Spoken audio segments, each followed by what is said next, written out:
Welcome to today's episode of the Insurance, Life, and Everything in Between podcast. My name is Adam Brsan. And I'm Chris Smith. If you've yet to do so, hit that subscribe button so you never miss another episode. And if you love this podcast, don't forget to share it with a friend or colleague.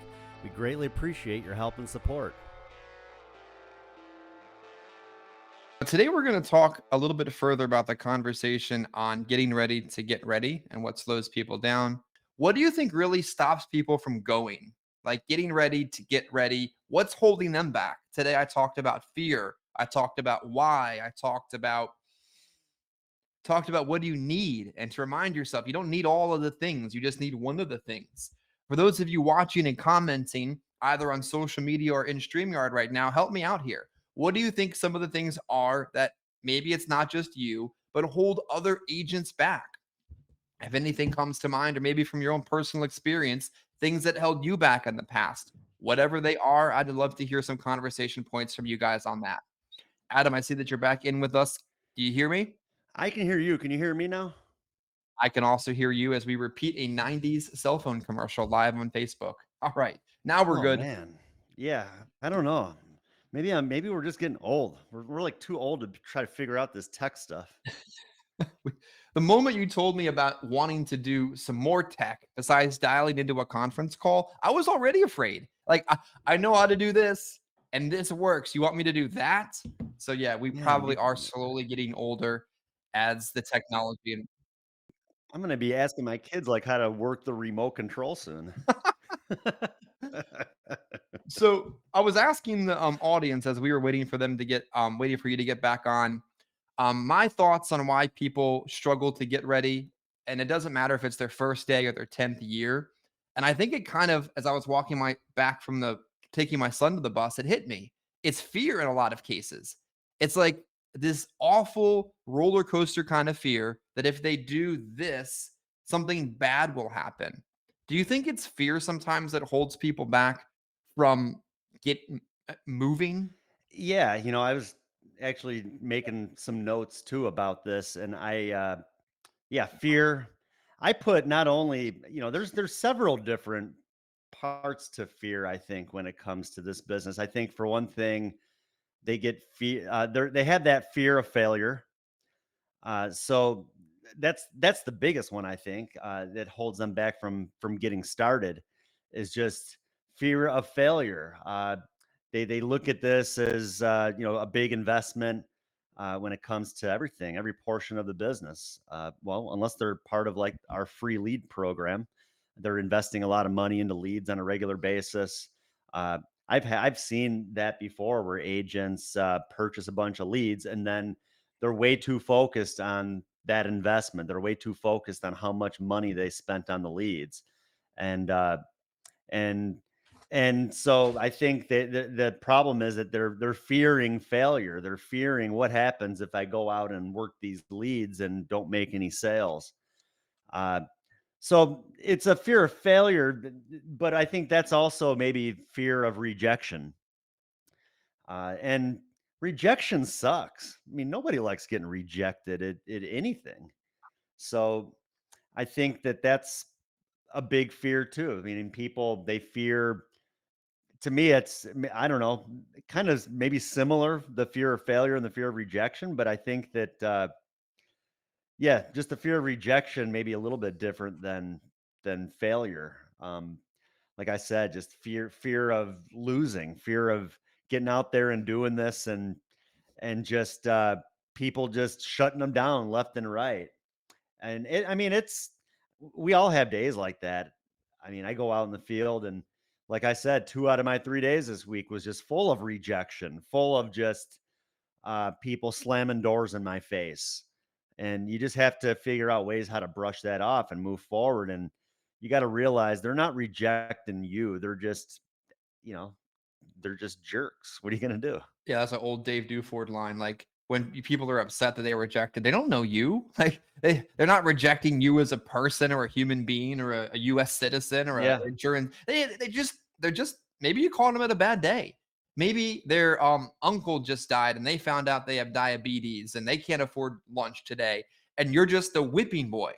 Like I think so many times we struggle with accepting that sometimes somebody else's problem has just been, or challenge has been dumped in your lap. Like a lot of times, building and mentor and management means you're also a psychologist. And I think to myself over some situations that have happened, I'm like, whatever they're angry about, it's not my fault. Something obviously has gone wrong in their life, and I just happen to be the easiest target of that moment. Yeah. And you have to be able to diffuse the fire and not dump gasoline on it. Like, am I going to use water in this situation or gasoline? Because they're angry, and that's not my fault. And even if it was my fault, getting angry isn't going to fix it. So yeah, absolutely. And I think sometimes when you're faced with fear about starting in the business, starting in Medicare, starting in building, starting to ask about annuities, starting to do anything that is beyond your comfort zone and you're afraid of it.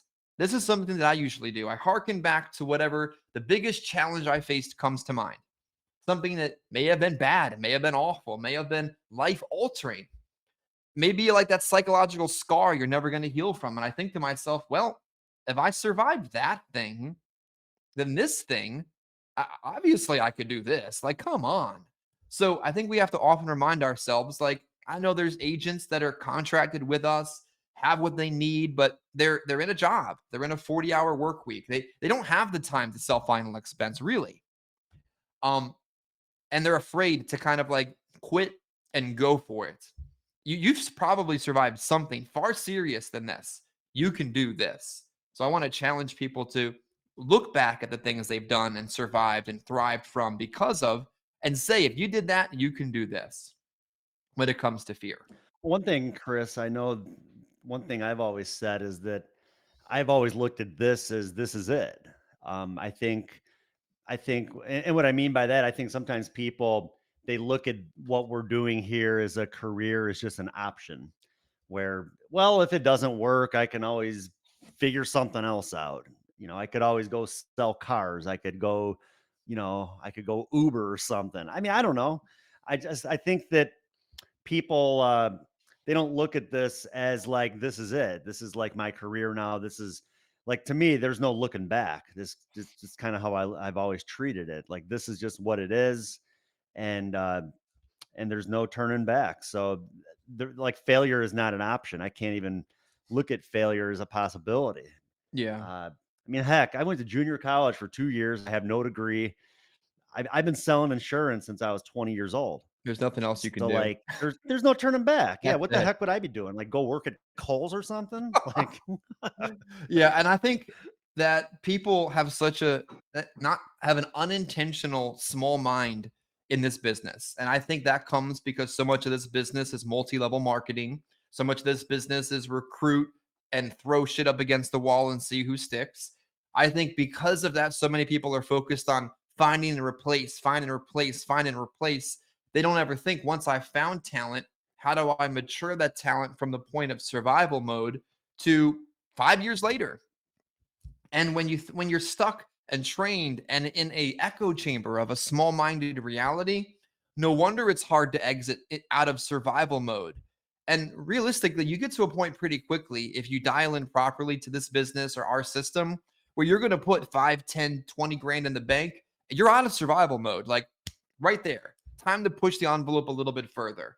And I think sometimes we have to look at what the noise around us, especially people that might be watching this and don't work with us, and say to themselves, is the message I'm being broadcast small minded survival, or are the people around me thinking next step, 3 steps later, 10 steps later, as Patrick Bet David would say? Like the guys that have gotten to the table with private equity and have made multi-million-dollar deals, they weren't just thinking one app at a time or one day at a time or one problem at a time. They had a really big vision. So don't be afraid and think bigger than just like this little narrow view of final expense. yeah, no, that makes a lot of sense.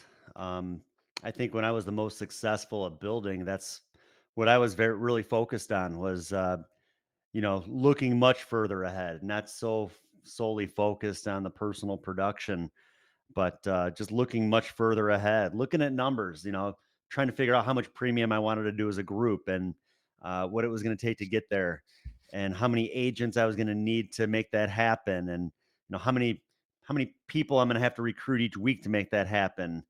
I mean, I had like a Mhm. whole spreadsheet of like every single day of the number of agents that I would talk to, the number of agents that I would send contracts to, the number of agents that would like complete the contract, the number of agents that were newly appointed.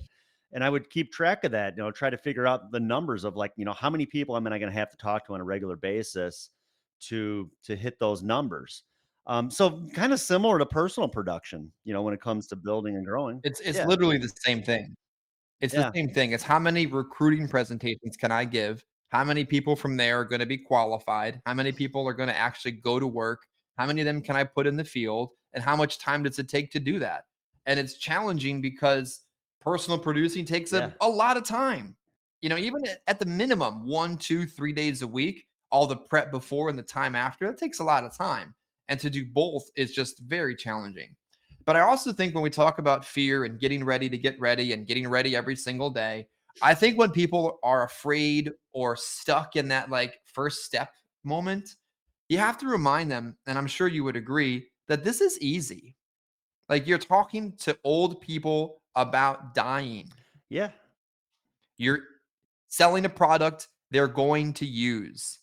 You are improving as an independent agent on many of the products they've already purchased. Here's another one. It's open enrollment. You're there because you need to be there. You're there because Medicare has been turned on its ass and you need to fix a lot of situations. You're there because so nobody else has ever shown up there before. It's easy. This isn't rocket science. This isn't like surgery. This isn't going to war.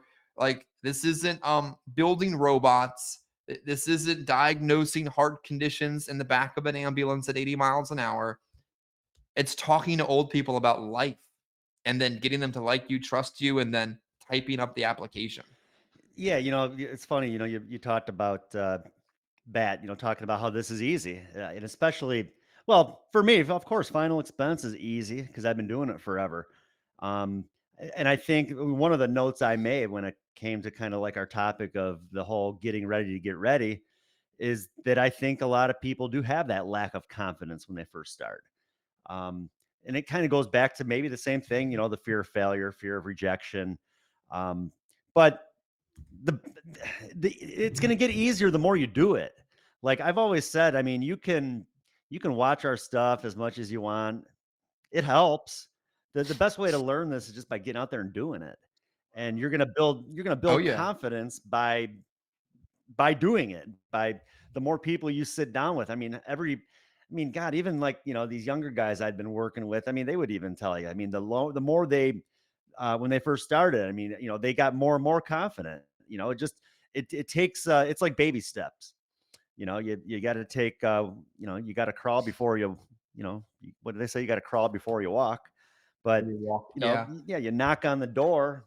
I mean, that's step one, just the fear that to me, I think that's the biggest fear. So many agents, they fear that the door knock and they fear, walking up to a stranger's home. I don't look at them as a stranger. They filled this card out. There's a reason I'm here.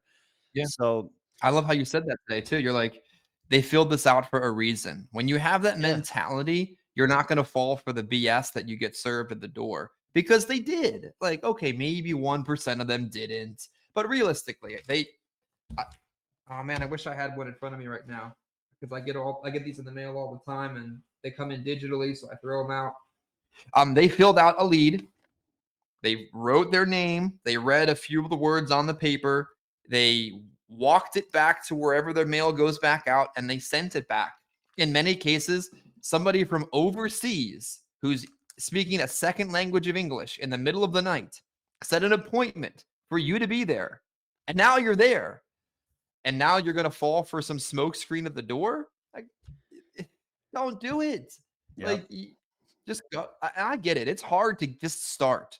I came home yesterday. I had a few hours to call through recruits. Didn't have, the conversation I wanted with a couple of them. It's hard to get started. Log into the system, call someone I've never met before, hope they want to talk to me. I get it. But once you get to the doing part of what we need to do, it's not hard. you think that another note I made is that I think sometimes people maybe are a little bit overwhelmed when they first Oh start. my God, yes. And that can be a few things. For me, uh, right now, I mean, honestly, this whole getting ready to get ready thing, I'm kind of right in there with the whole Medicare Mhm, deal. I mean, for me, it's like baby step after baby step. Like last year, I did the what do they call it? The AHIP. I did that, and then I didn't do anything with it. I mean, this year I've taken a few steps further. I'm actually appointed now with a few carriers, so maybe I'll write an app or two. God, But please I mean, do. I think that for me, it's just I feel a little overwhelmed just because there's a lot to it, a lot to learn when I'm still out writing business too, where it's like it's hard to take the time away from doing what I do on a regular basis to learn other stuff. But I think it's the same thing. I think I just need to do it. You make baby steps. You make one sale, you kind of get accustomed to kind of the process and how it works. But another thing I think when it comes to agents being overwhelmed would be when they're just getting started, even with final expense, where some of the different IMOs are contracting the agents with like 20 different carriers. Like they just got their license and now all of a sudden they're appointed with like 20 different carriers. Like that would be overwhelming to me. How are you going to learn all these different carriers and who to use for what and everything else? And yeah, there's toolkit, everything else, and that helps. But I just think that, the toolkit doesn't provide instructions on all the different processes Mhm. of the different e-apps and all of the internal stuff with each of the different carriers. So I think sometimes maybe agents are overwhelmed. We've talked about how really realistically you only need maybe, well, you always said, just at least one to Mhm. start, but you really only need maybe three or Yeah. four, like to really cover all the bases. You don't need to be appointed with every single carrier across the globe. And unfortunately, I think that's a control thing. And I think maybe that's why a lot of the IMOs are contracting agents with every single carrier because they want to have that total control over the agent. I think if anything, do a little bit more for your people so they'll be loyal and they'll want to stick with you. And you don't need to just throw everything at them just to feel like you can control them. Yeah, I think especially on Medicare, when you're adding Medicare into a final expense producer's repertoire, having to focus on less final expense carriers becomes more important because there's only so much room in your brain. Like, let's be real, there's only so much things that can fit in here, in addition to the life that you're living, the kids you're trying to raise, that all that stuff. So, three final expense companies is really all that you need: a primary, the second that fills the gaps of the first, and a third last resort, because the fourth product is your core Medicare product. Whatever works best in your area. One of them is enough to start until you've written 25 applications on people that have already trusted you. Be it Cigna, United Healthcare, Aetna, Humana, Alterwood, Devoted, I don't care. You need one competitive product on top of the three that you're used to selling. Because then what happens is once you've started off the ground on Medicare, the fifth thing is ancillary, the hospital indemnity and the cancer. So now you're at five products where you used to be able to master five final expense. And I used to be able to master seven, eight, nine. But there's only so much room in your brain. So three final expense, one Medicare until you've written enough from your whole book of business that you need to start seeing people that you've never seen before. One's going to get the job done. Adam, when I was beginning in Medicare, all that I wrote for probably 2.5 years was Cigna. I didn't write much of it. I wrote a little of it. I wrote like the easiest ones that I could find. I would ask people, what do you have for your Medicare? I don't have anything. Oh, oops, let's fix that. And I would like the easiest of the easy. And 4 or 5 years ago, there was still plenty of the easy, and you'll still find it now. But it one gets you into the next phase. Just like when we start people on the career program, or we bring in someone that's going to work with us more than just a broker, which is typically bad news, is here's one carrier contract. Show me you're going to do something with it before I devote more of my life into contracting. Yeah. It drives you crazy to spend all this time sending out all these contracts for nothing to happen. So here's one: do something with it, and then we'll get you going.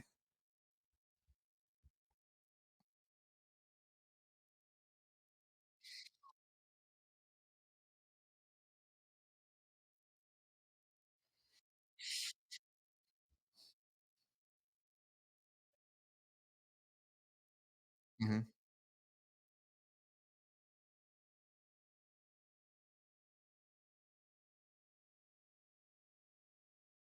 Yeah, there's that belief and faith part again that we talked about. But let's, for the sake of the viewing audience in our final 7 minutes, since a lot of this conversation about getting ready is super relevant as you get ready to do Medicare, for those watching that may not be aware of how much money you'll actually make doing it when you get started, let's just take the front end commissions completely out of the conversation.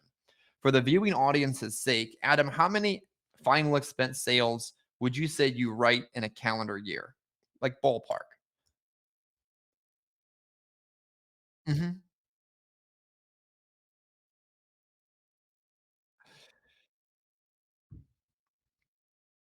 Well, let's say,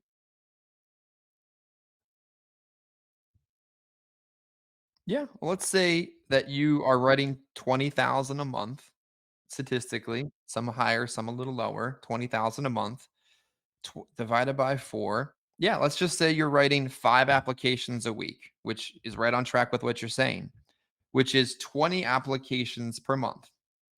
Over the course of a calendar year, that, let's just say, 225 active new clients. Now, let's just say that, 60% of those were Medicare opportunities. That's 144. I'm no mathematician, but I hope that number is right. And let's just say you're only able to help half of those, 72. That's a super low number. 72 times the renewal amount. When they keep their policies into the second year, from the 20 people you sell every week to the 225 every year to the 144 down to the 72, that's brought you in, for the viewing audience's sake, $1,800 a month in monthly renewals from only helping 72 of the 225 people you were already going to sell anyway.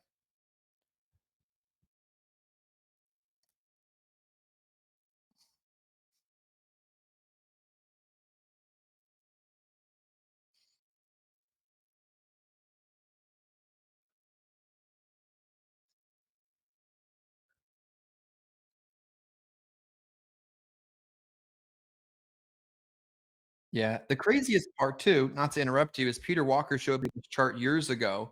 And I think this is so relevant to the viewing audience's sake that hopefully somebody is like, I'm going to do it. I'm going to do it this year. If you're selling 200,000 a year, like you are, 20,000 a month times 12 is 240,000. Let's just call it 2K, 200K. And you sell 200K for 6 years straight. And that's a massive amount of effort. You hit a 6 year plateau on final expense renewals that you can never exceed. I don't know exactly what the number is. It can vary, by your renewal amount, but you hit a plateau in your final expense renewals because of persistency and death, and the fact that you can only write 200K for so long before it becomes too much for you. The only way you can really build it up in the final expense side is by building an agency to hit like the sort of numbers that you want to, to make some really, really good money. Where Medicare, an agent doesn't really need to focus on building if they don't want to. You can They don't build want your to. Yeah. own business just with that Medicare renewals. And I mean, put up, well, what do we say? What is like, heck, if you had 300 Medicare clients 325.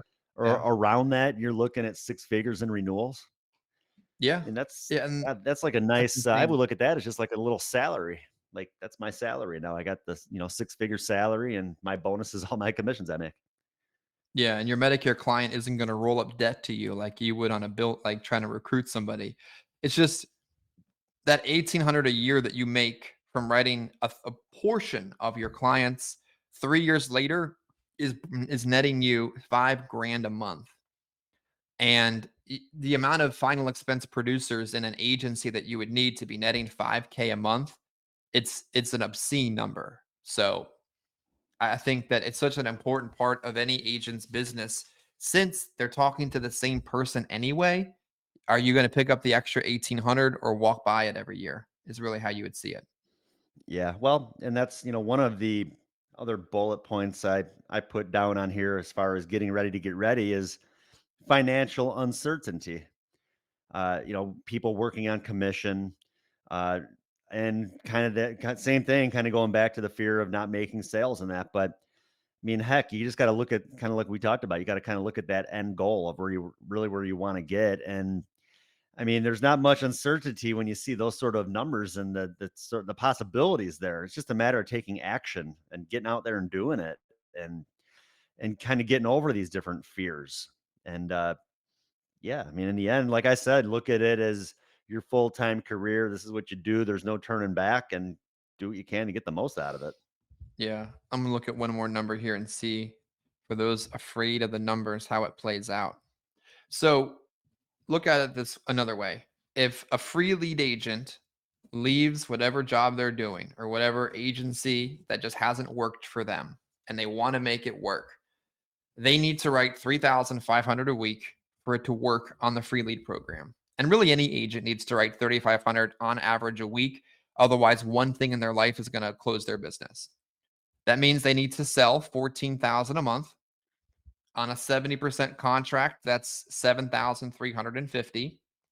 You subtract 20% of that for taxes, and then you subtract another like 15% for fall off. At worst, at the bare minimum production, they're going to be bringing in 60 grand a year. Just the first year, separate from Medicare, not Yeah. counting renewals, with no lead or appointment costs, with no like previous experience. So at the very bare minimum, that's where they're going to be at. And every year after that, that number continues to grow. So if it's like they have doubt in themselves or doubt in numbers or doubt what they're going to make, that's that, in my opinion, that's the worst case scenario is year one, 60 grand a year. Yeah. I mean, well, most people that are looking to kind of get into working with us, from my experience, are not making 60 grand a year. So to me, you go from the 9 to 5, maybe you're making 30 or 40 a year, to making 60, 70. Heck, that's a pretty nice little jump in income. And then, yeah, it's just going to keep going up from there. But yeah, you got to start somewhere. And when people don't have the money to be able to market and kind of put into their own business, it's nice to have that luxury of people willing to help them to be able to kind of move forward with the business without any expense of their own. And I think, Adam, if more agents treated this beside the way different than they do now, like if they had, all the financials, they had the accounting, they had the tax savings, they rounded up all the numbers and put them together. Most agents in this industry aren't making, in this industry of like independent final expense sales, they're not making 60 grand a year. I mean, it hurts and they don't know it because they don't have the numbers to see it, but they're not. And here's what we've just shown you Yep. today in our final 15 minutes is an option on how to add 1,800 a month to your income, how to make a minimum of 60 grand a year, and how to get started. Like we opened up the call talking about what do you need to get started. At this point, an hour and a minute into this, you've seen everything that you need, and we've covered everything possible to get started or just to keep going. Yeah. Yeah. Only thing I would like to add at the end too is just the last one I have here, Chris, is just uh, don't overanalyze. I Mm, think that's a big one that I think a lot of times people they focus way too much on the stuff that shouldn't matter when it comes to mm. this. I mean, I've had agents in the past, well, all this money I'm spending on gas every day, the leads, on the money I'm paying for my lunch, like Oh my gosh. You just were going to eat? yeah, like just yeah, it's totally just over analyzing everything. And Yeah. like again, maybe I need to get a little bit better at some of my analysis. You asked me like how many apps I write in a year. I have no idea. I mean, I just go out and write business, and apps come in, money shows up, and I'm happy. but but I think people maybe need to kind of be more like that, where they're not over analyzing every little thing. They're not pinching every little penny. And if you're focusing on sales, you're going to get more sales. If you're focusing on debt, you're going to get more debt. That's just how it is. Yeah. You got to do, then think. like fire, ready, aim, or however that one goes. Like just get out in the field and let the rest put itself together. Most definitely. So, uh, yeah, that's about all I have. I don't know if you got anything else you want to add, Chris. Yeah, I would just encourage folks that are watching, that are listening, whenever they do so, to drop a comment. I know I say it very often, but we need it. We mean it. The more you comment, the more social media shows this to other people. If you got anything out of this conversation, drop a comment. If you're watching this and you say to yourself, I am missing a piece of the puzzle, and maybe they have that piece, reach out and contact us. There are plenty of places you can find us on social media. But remember, winners are going to win. We might win more effectively here, but go out and see the people, right business, and help people, and you'll make money today. And And if you share find the yourself in a show. situation, share the show. I like that. Yep. Don't There you forget to go. Share share it the out. show. There we go. And we will catch you around Monday on the conference call. In case you guys need that number, let us know as well. All right. Take care. Thanks a lot, guys. And this concludes another episode of the Insurance, Life, and Everything in Between podcast. If you like what you heard, don't forget to subscribe, share with a friend or colleague. And if you have any comments or suggestions for future episodes, please leave those too. Any input is greatly appreciated. Thank you.